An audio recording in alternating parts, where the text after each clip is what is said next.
So folks, we're building up to doing three-dimensional vector-valued motion problems, but a nice stop along the way is to do a 2D motion vector-valued problem, and that is an extension. It is something different that we haven't seen in our Calc 1 classes, because when we dealt with this sort of 2D motion in Calc 1, we didn't do it from the context of vectors, and I think that the context of vectors really clarifies these motion problems. So let's go ahead and set up a 2D motion problem. In R2, we can imagine the x-axis is representing the flat surface approximation of the Earth. So the Earth certainly isn't flat, but we're going to go ahead and represent it that way in their coordinate system. And we'll label that coordinate system x and y. And then in this two-dimensional representation of the world, we imagine that you only have 2 degrees of freedom.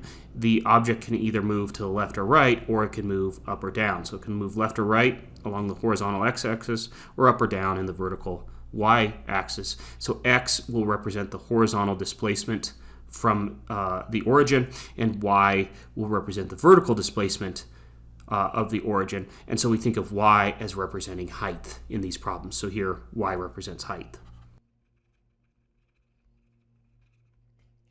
And so the starting point to do any of these kinematic questions, even though we started off in the previous example by being given a displacement function and then we computed the other vector-valued functions, really to start off correctly, we need to start off with a statement of forces, and we'll do that in our example on the next page. So before we can even get there, we need to talk about gravity as a force. So gravity is indeed a force, meaning it has both a magnitude and a direction. And if we have this representation of the Earth that we've done here, then we think of the force due to gravity as always being a downward force. So in that case, we're going to represent the force due to gravity by this vector here. It'll be the vector 0 minus mg. So folks, notice first of all that the force due to gravity on an object does not affect its horizontal displacement. And the force due to gravity only applies to the vertical displacement of the object, and we see this expression here that the force due to gravity is equal to minus mg. So here mass, or m, represents the mass of the object. Usually we'll use pounds or kilograms for that. And then g is the constant. We're going to assume the acceleration is constant on Earth for the elevation distances that we're looking at. And so in this case, we could use g equals 9.8 meters per second squared, or sometimes more conveniently, we'll use 10 meters per second squared, often if we want problems to come out to a nice value.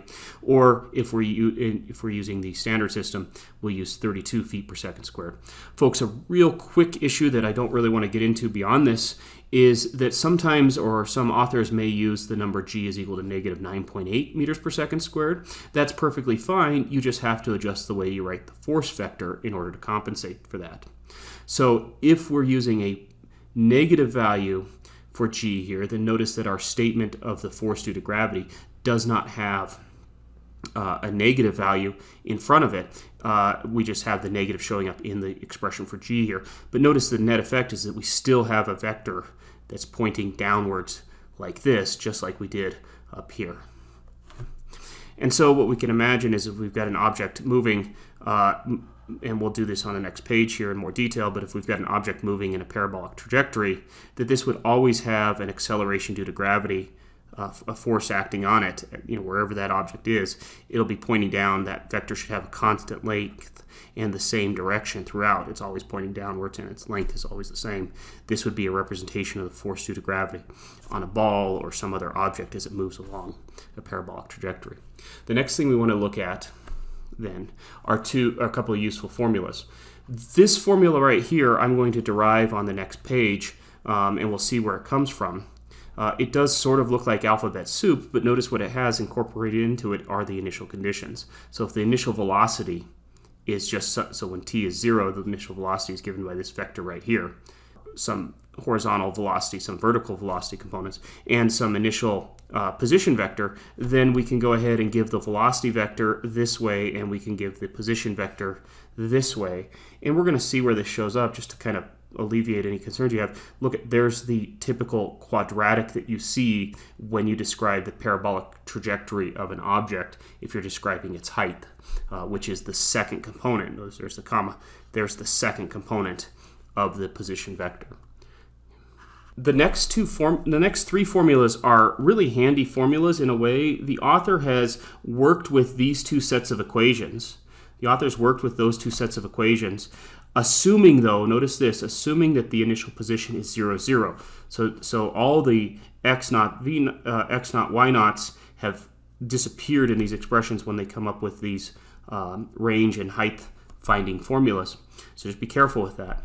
But notice that here, if we assume x naught and y naught is this, we can go ahead and take these equations of motion and we can solve for the total time of flight, and we can solve for the total range, and we can solve for the maximum height of this object. So again, the picture of that is, if here's our coordinate axes and here's the trajectory of some object traveling on Earth, then it would make this parabolic trajectory here, and we would find that the maximum time of flight, so this would be right here, this would happen at t equals 0. This right here would happen at t equals t. That's the time of flight.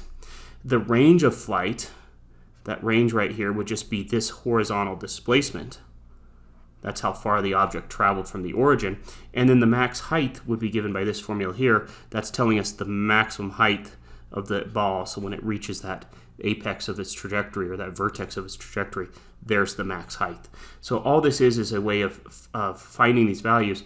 I know that you've found these values before, but this is written a little bit differently, and the key idea here, where this is sometimes helpful, is that this is given to us in terms of an angle of displacement here, alpha, or an angle of the projectile is being fired at. There's that angle alpha there, and so that angle shows up in these computations.